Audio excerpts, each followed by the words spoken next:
Ladies and gentlemen of the crypto space, we're live on a Monday, August 4th at 11:32 a.m. And the market gods are looking favorably upon us as we start our week.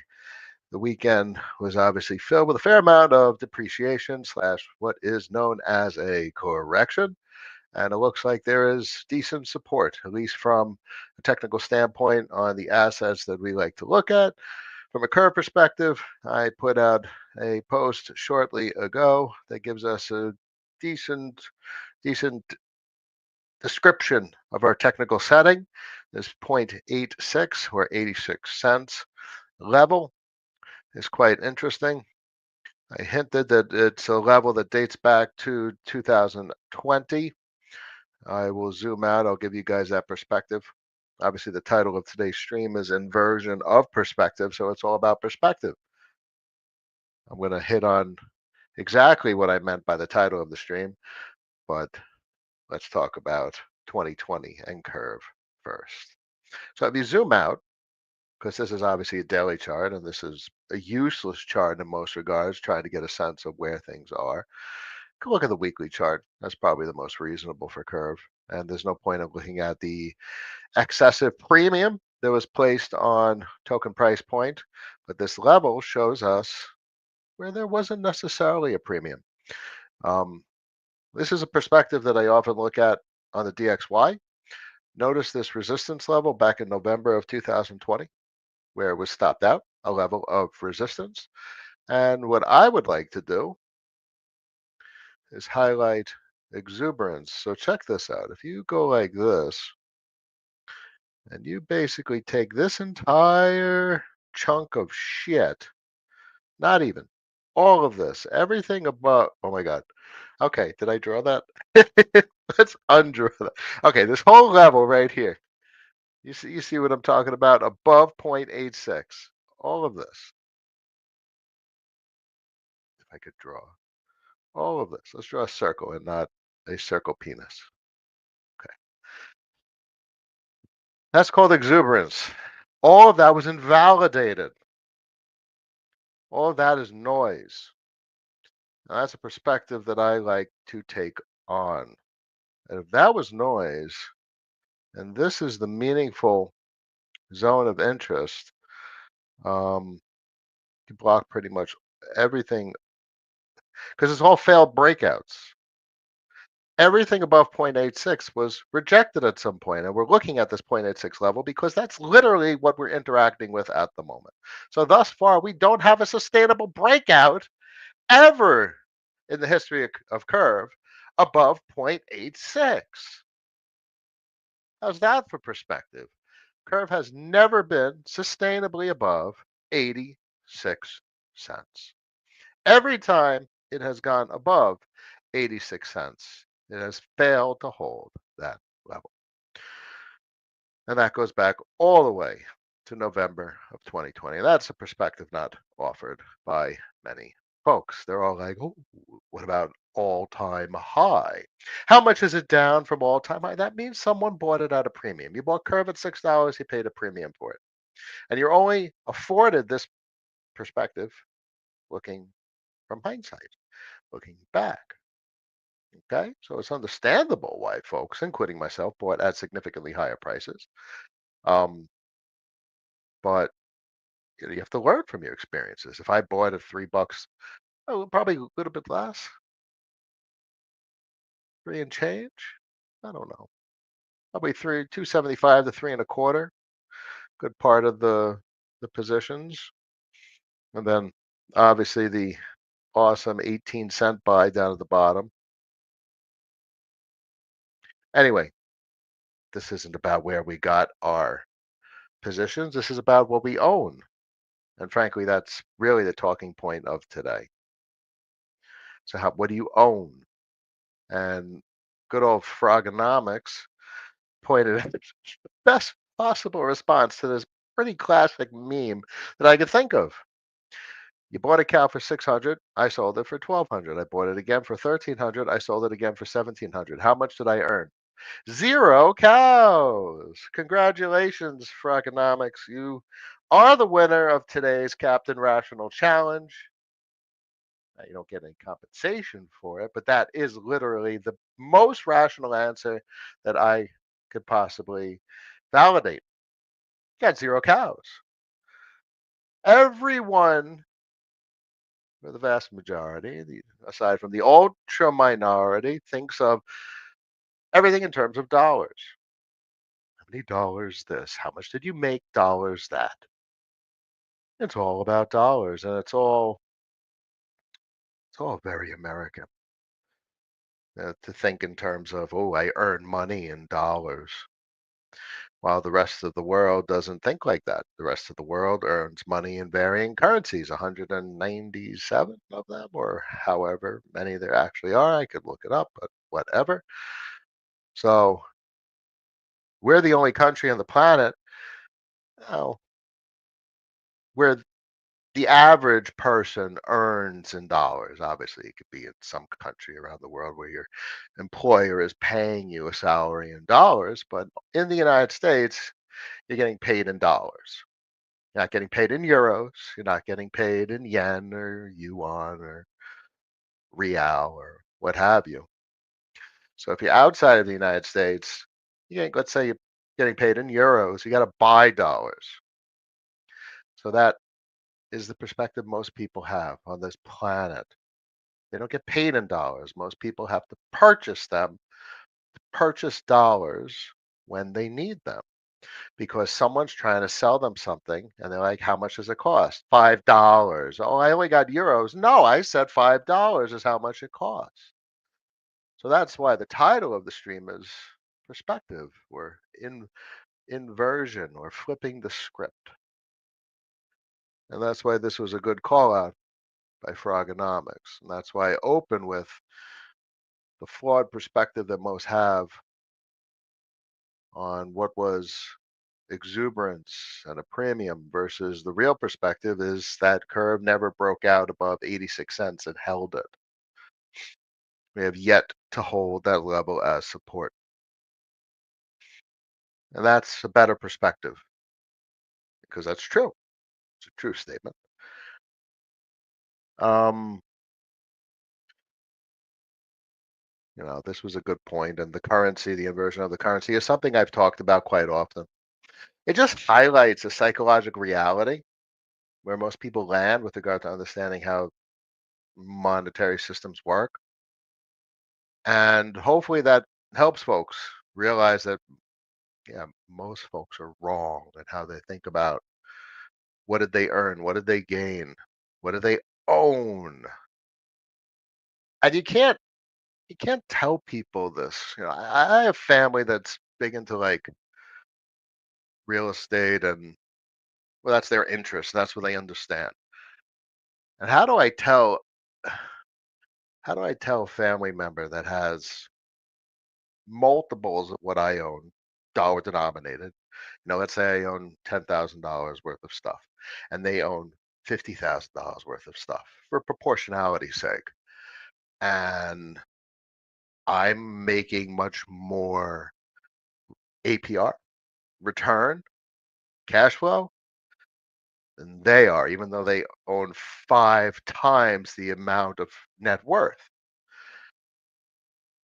They will never understand what we do. It's outside of their perspective that they appreciate or can really grasp. So you can't tell people the things that we know. People have to realize these things for themselves, and that is really by definition a journey. And that all starts with where we were, years ago, not even 2020 and 21. We're talking earlier. It's like the whole Bitcoin narrative and UTXOs and maximum supply, even though that's an entire conversation unto itself, or infinite supply and currency and the printing of currency. And what is this? What is this? All these stories we've told over the years, it's a journey, a path of learning about what matters. And that's where we're at with the story I tell you guys. We've made it to the point where there's 3 rules. You don't just wake up and come up with 3 rules. This has taken a long time to get to where we are. A distillation of all this insanity of things that we've seen and experienced into three very simple rules that give us a method of operation that considers everything we've talked about and keeps our keeps our responsibilities to a minimum. Allows us to simplify all the shit we have to think about. Rule number one: own more assets. All right, great. That's pretty simple. That makes sense. My family in real estate, they would appreciate that rule.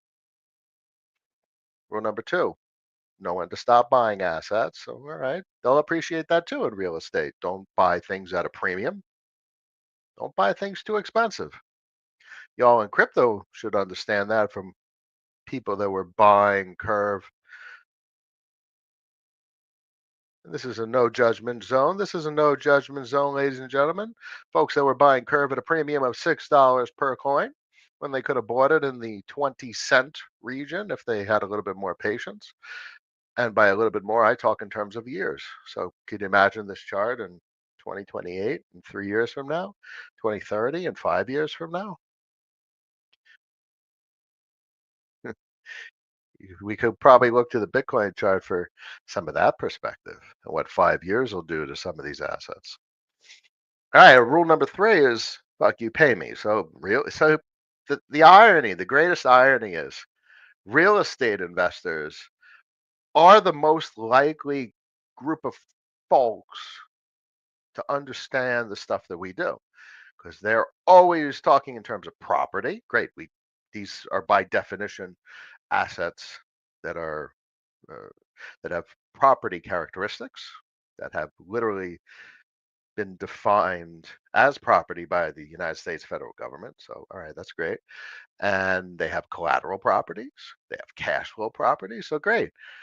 You would think that folks that are in real estate would be like, hey, Captain, that story makes sense. But no, no, it never really resonated. So, that, I've always found that interesting. The cohort of investors that are most likely to understand the shit that we do still don't understand the shit that we do. You know why primarily? I would say the volatility. They're not used to the volatility over the time frames that we deal with.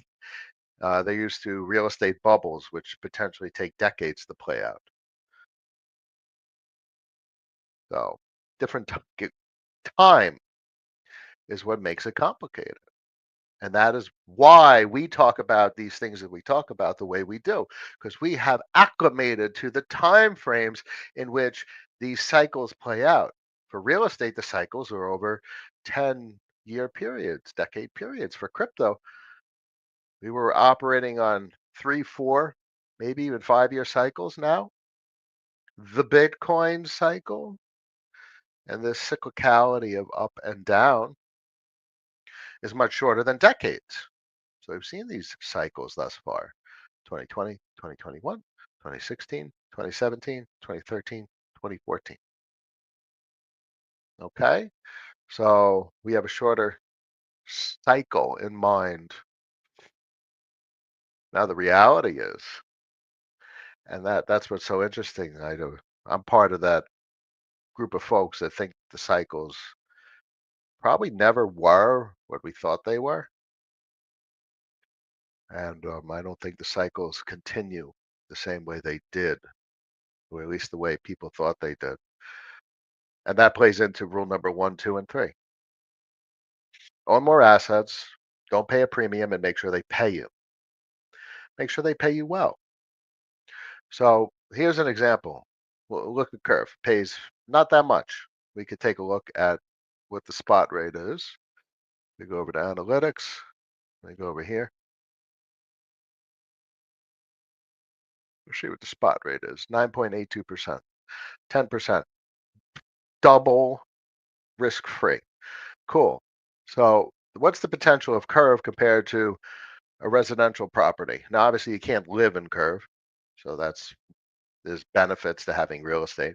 But real estate probably pays about a blended 10% You'll talk to folks that can finagle 12% out of a rental property, or they Airbnb at high risk, and again, potentially bigger numbers, 20, 30%. Um, it's clearly not passive, so it doesn't compare in that regard. This is purely passive. Um, but the principle, and that's one of the most interesting things to consider. What's the potential for the principle of real estate versus the potential financialization of this type of fintech product? You're not getting a 10x on that $1 million beachfront condo. It's not happening. And the 10x is for, like, corporate apartments in um, you know New York City cities like Queens, Brooklyn, Bronx, what have you. Those 10x's are long gone. Those 10x's were from the 80s, 90s, maybe 2000s. Yeah, sure, you could have had your 10x's over 20, 30 years, 40 years. You're not going to get the same kind of monetization in those types of investments. Like, you could potentially get a Curve. I mean, Curve literally is sitting at 90 cents.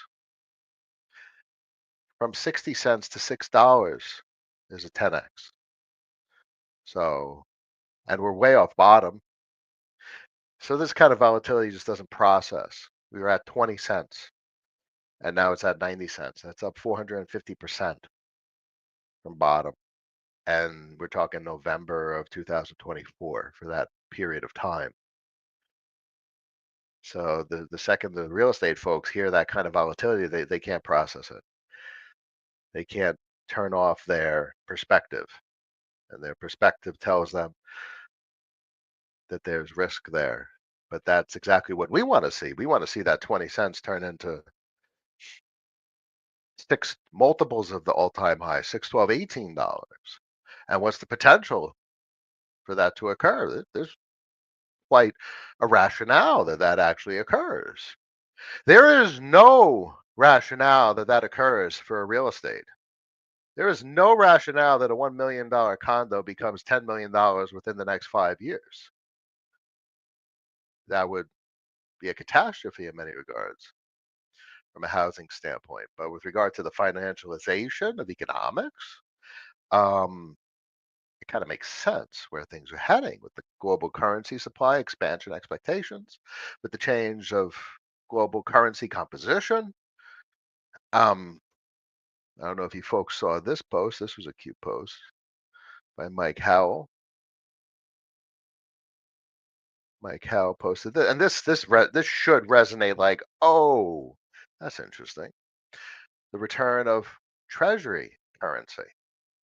So the Fed issues currency as it takes on assets and it's able to issue liabilities. And it gets complicated with reserves and whatnot, how it gets currency into circulation. But all dollars are Federal Reserve notes, they're liabilities of the Federal Reserve. But there was a time when the Treasury issued the currency. And we could be returning to a time where that is the case. And that's what he's talking about here. So I appreciate this perspective. This perspective resonates with me. It makes a lot of sense. And it gives the federal government a capacity to do something meaningful from a monetary perspective, something they want to do, rather than having the Federal Reserve in control of money supply. Indirectly, I might add, vis-a-vis interest rates in the banking system, lower interest rates, more favorable credit, and so the banking system lends currency into existence. So in many regards, the Federal Reserve outsourced the currency creation process to the global eurodollar market. But what the federal government wants is potentially a capacity to issue their own currency. And great, it'll be the same dollar in stablecoin form. And that gives Treasury a capacity to issue currency. I mean, literally, Treasury could have a website that says, and they have an integration with USDC, let's say, and Tether will be just fine. Offshore, it'll have its own demand channels as well. But literally, Treasury could have a website for USDC, and it's like buy USDC, and people could pay dollars, and that means um, Treasury issues debt instruments, and then Circle handles the management of the collateral and the printing of the USDC. And why would folks want the USDC? Because it's more fungible than a fucking bank deposit. There's a very meaningful reason why stablecoins are of interest and the whole stablecoin narrative. Anyway, I digress. I digress. So the perspective really isn't what people think it is. It's a different perspective. There's something more meaningful going on. This is a very big narrative. Anyway, I hope they hit on a couple of good points this morning. Most people get lost in the wrong perspective or an unvaluable perspective or the incorrect perspective, and they're just hurting themselves and frustrating themselves and doing themselves a disservice when everything looks very interesting and nothing has changed. And a lot of this is noise. So if you go like this on curve, okay, there you go. Block everything out above there, above 129. And that's my 2 cents on how to look at things like this. Shit, can I even do that? It's blocked. So let's go like this. So if you block out everything above and you go like that, go like this, make it opaque, go like that, and you put it at the top. There you go. There's a curve chart from 20 cents to a buck 30. So 650% of volatility since launch, and everything else means nothing. And this is basically a horizontal channel, and we've never really been above a buck 30. Nobody gives a shit about exuberance. The people, you shouldn't care about the people. All right. Okay. I have empathy as well. I understand that you have to know not to buy at rule number 2 at a premium. Okay. But you shouldn't care about it from actions that you need to take. You need to take good actions. You need to make good decisions. So you shouldn't be thinking in terms of people that paid a premium, an extraordinary premium for this asset at that period of time back in 2020 to 2022. It's an extraordinary premium. Don't pay a premium per assets. Know when to stop buying assets. You buy them at a discount. Hope that helps. Critical mass here. Hello. Arrow, good morning. Raul, hello. Always a pleasure. Joel, much a pleasure. The Hook, hey, no, I was wondering if you could run through what curve APR is like. What can someone expect when making weekly and curve with a 4-year lock? Rough numbers. Well, it's very simple. It's about 10%, give or take. And that's double risk-free premium. Risk-free is the Treasury instruments like 10-year, 4.5, 4.25, 4.5. It's more than double. Well, 4.5 would be 9, so it's a little bit more than double. Um, so that's a meaningful rate of return because this is also in real estate territory. If you get in 10% on a rental property, that's a hell of a rate of return. So the insanity that folks have seen with very large numbers, Wonderland type numbers, those aren't real. It's either self-destructive via dilution or inflation or whatever perspective you want to have. Um, so hold on, wife's calling me. 1 second.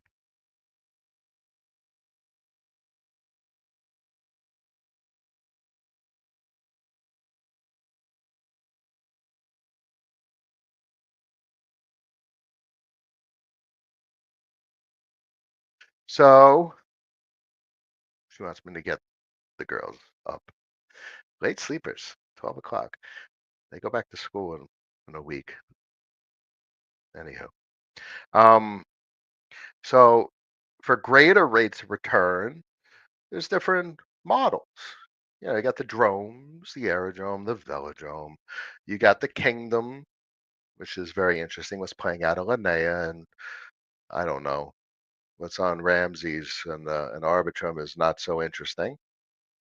Um, Sonic has taken a hit in popularity and volume, and but the infrastructure is still there. So all that means is folks probably bought at a premium. I know I bought many things at a premium, but that's okay. What matters is where things end up. And what else is there? What else? Um, these are the most interesting things. These cash flow instruments for these foreign exchanges and these um, liquidity financing businesses. Very important to note, you know, when the drones compare to the likes of Curve, they're only talking about the Forex business and they're not talking about the potential for the liability printing business, their dollar business, the CRVUSD, which is a dollar product. And that product far exceeds the potential for any foreign exchange. Um, there's really nothing in crypto landscape that's comparable to CRVUSD and Bold, for instance. Bold has a little bit less traction. It hasn't existed, but the immutable nature of it and what they did with its implementation in V2 is very interesting, which certainly warrants the exposure that I publicly stated I took quite some time ago. Um, this doesn't pay currently, but given its potential scale, it's in the spec revenue category, very similar to the frax exposure that's clearly retained as it's a permanent lock. The portfolio hasn't changed much. I used to share the portfolio on Discord. I don't really do that anymore, but it doesn't matter. It doesn't change much. Trading, there's only one rule: own more assets, own more cows, own more. Where the hell did I go? Own more cows. People are like, how much do they earn? Dollars. I don't give a crap how many dollars I have. I care about how much dollars I get on a weekly basis. Because if I know I'm going to make X amount of dollars on Friday, you live your life by that. And if I know I need X amount of dollars because I want to buy something, all right, then you save up or you make sure what you're buying is within your spending power. You balance your budget. And whether I'm buying a car or a house or a TV or a business, be it assets, whether it's a rental property or aerodrome, there's no difference. That's probably one of the things I learned the earliest, a long, long time ago in a college far, far away. Was the comparable nature of things. What some call modeling. You could think of one thing in terms of another. I literally see little to no difference between a rental property and something like aerodrome um, property, and it pays an interest rate, and the principal appreciates and depreciates. And obviously, they appreciate and depreciate in different levels. There's different volatility, and the cash flow is a different level, and the cash flow comes from a different source, and the business is different, but it's still property that pays cash flow, and there's volatility, and that's the same exact thing. I've seen no difference between them as investments, just different um, parameters. It's property, cash flow, and volatility. Those are your parameters. Anywho, hope that helps the hook. I know it varies, but it would help me decide if I want to lock up permanently or earn a salary. Listen, for the vast majority,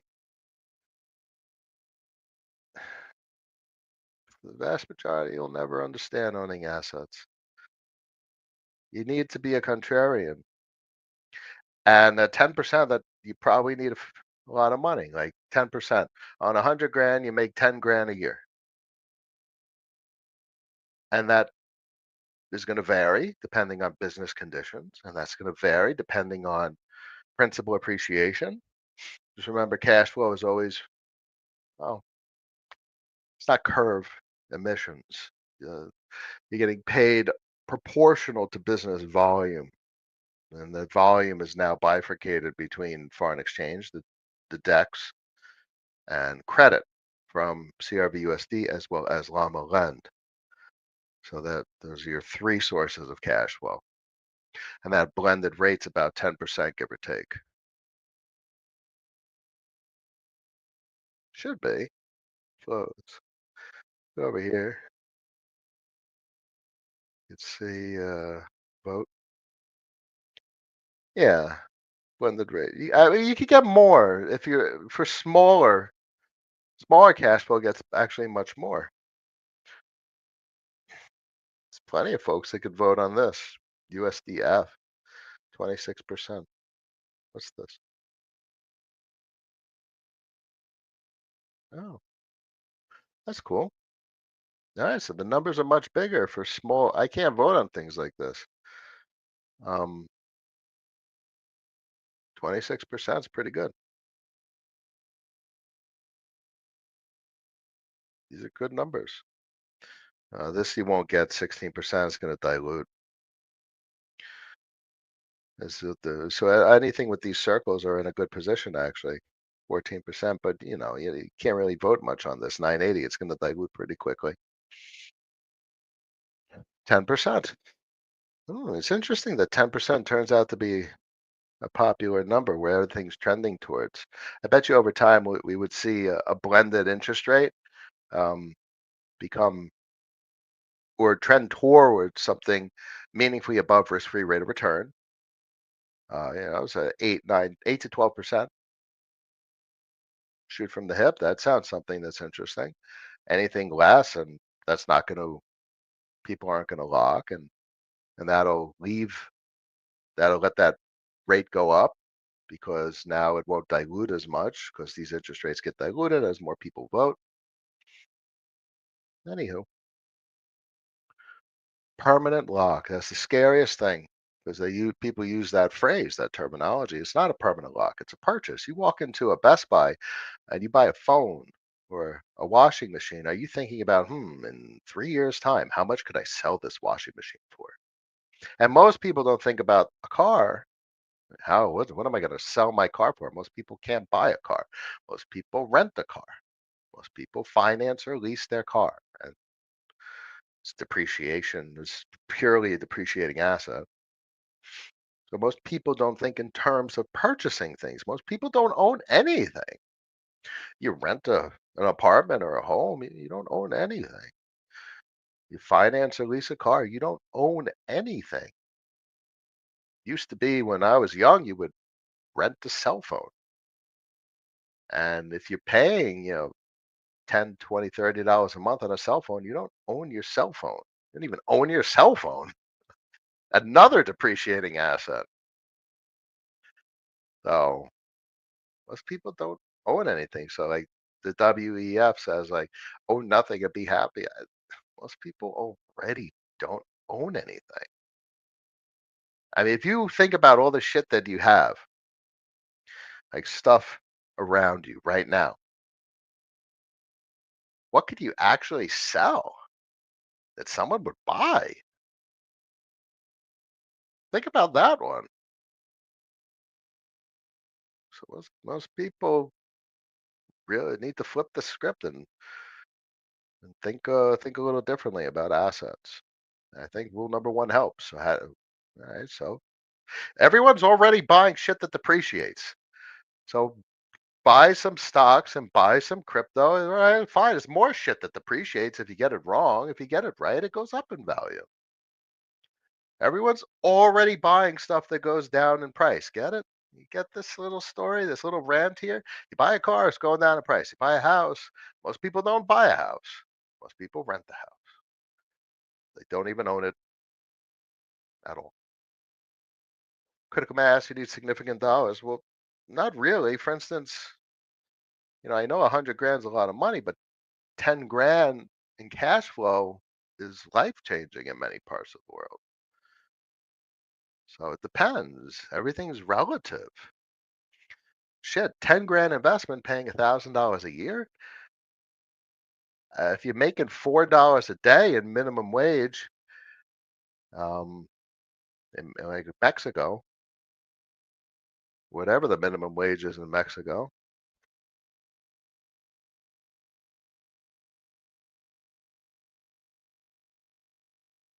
you're not gonna have 10 grand or not necessarily. I don't know. But the point is 278. So it's about 20, it's 20 to 1. So it's about $10.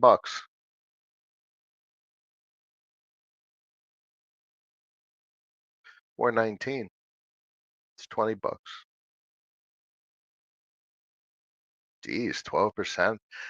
Everyone in the States has that's a, most people don't get 3% in the US, and then Mexico's running around with a 12%. Talk about um, wage growth. How the Federal Reserve talks about, ooh, the salaries are going up too fast. 12% is a massive number, which contributes meaningfully to domestic inflation. More people have more money. You're talking 10, $20 a day. So if you make an extra $1,000 a year, you're making an extra 3 months worth of salary just by owning something. That's pretty cool. $10 a day, $300 a month, 3 months, $900. But you were managed to save up $10,000, and now you're getting 10% on that. It's 1,000 a year. It's an extra 3 months worth of income per year. So, and grok it. Of course, you should grok. Everyone should be grokking left and right to run the numbers, to run the philosophy, to run the strategy and the ideas, to better understand what you're thinking about and what you're considering, the consequences and repercussions and potentialities and implications and considerations. That's the biggest thing AI offers right now. Allows you to run these ideas against a third party and get feedback without having to talk to a person. It's software now.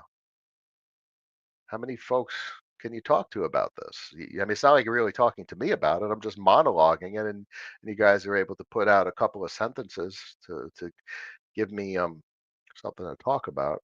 But it's not like you have a capacity to sit down and ask question, question, question, question, question, and get that type of consistent interaction. So probably the best thing I could ever do is to tell you all to use AI, and the more powerful the AI, the better. You get great results, even if you're just talking to it about the shit that we talk about on the stream. Good morning, Captain. Hello, hello. Much a pleasure. Soon, hello. Good morning. Any thoughts on using 40 acres? No, I would not part with my property. Tax-free loans on your VE Arrow? No, I do not part with my property. I own my property. I rarely use leverage ever. I don't like leverage, and I will not give up control over my property. It's the most important thing. Folks, I just went on a rant about most people don't own anything. They don't own their home. They don't own their car. They don't own their cell phone. So the fact that we can own digital property nowadays, that's a extraordinary thing. So I will not part. I will not take any risk with my property at all. I could see lenders having higher risk, but borrowers seem more protected. Seem, maybes, what ifs, potentials. I take little risk. Now, isn't that an interesting perspective? Maybe we'll end on the concept of perspective. Most people are afraid of crypto. Oh, it's scary, it's volatile. I, on the other hand, hold the contrarian perspective. I am most comfortable with these assets and investments. I have acclimated to such a degree that I loathe my equities, the things that I own in brokerage accounts. I think they're stupid in comparison to these types of investments, and these are the businesses that I think are the most interesting. And this is where I'm comfortable. And There is not increased risk in crypto. There's increased risk when you rehypothecate or you separate, you do not possess your assets and you lend it. And we saw that in 2021. And there's breaches and hacks, and that's why I don't lend. Just mark Zeller it and just use Aave. I mean, Aave's Aave. When something breaches a critical mass of trustworthiness, fine, but you're not getting. Maybe if you get it 5%, 10%, if things get really volatile in Aave, that's all you're getting. So you get the risk-free rate of return on dollars. Okay, that you need a lot of capital because the dollars don't have a chance to appreciate. Again, 5% in USDC, USDT. It's not like that that capital you've deposited with them has the potential to 10x. It's stable coins. So that's a different level of your investment journey. And I'm not there. Not sitting on a fat stack of cash. In fact, I barely have any cash whatsoever. I'm at the point of my investment uh, life cycle timeline where I have basically little to no cash. And and that'd be very different if it was the assets and a fat stack of cash. And I don't know what I would do. I think that's why in my business documentation that I share um, on Discord, I talk a lot about caps to accounts, because you want to incentivize reinvestment or encourage it. You don't want to be sitting on a fat stack of cash. You want to be sitting on an effective, an adequate amount of cash. And what is that? What's an effective and what's an adequate amount of cash? Great. When you're talking about business documentation, the whole point is to define it. You define these conditions. What is effective? What is adequate? Uh, and that's going to change over time, and that will vary from person to person and vary from market condition to market condition. So right now, my general perspective is, what's the point of the cash? I want the cash flow. But a lot of my business documentation, I talk about with regard to account caps. I talk about if you if you can't invest, so you're only going to increase the amount of cash you have if you don't have an adequate investment.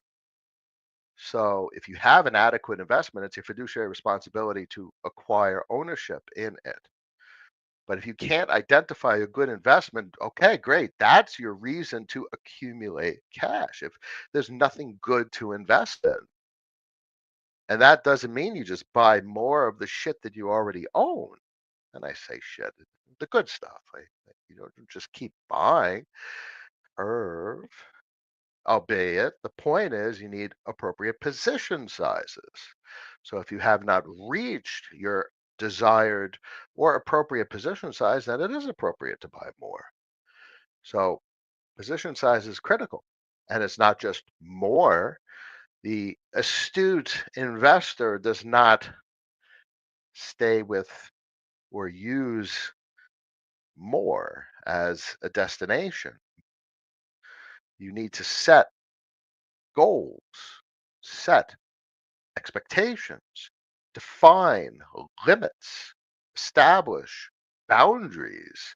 It's not just more and compounding. What is your goal? What is your limit? What is your threshold? What is your boundary? Define these things. And for the love of God, use AI to help you write these documents, and then review your documents and adjust your documents and make them better over time. Hope that helps.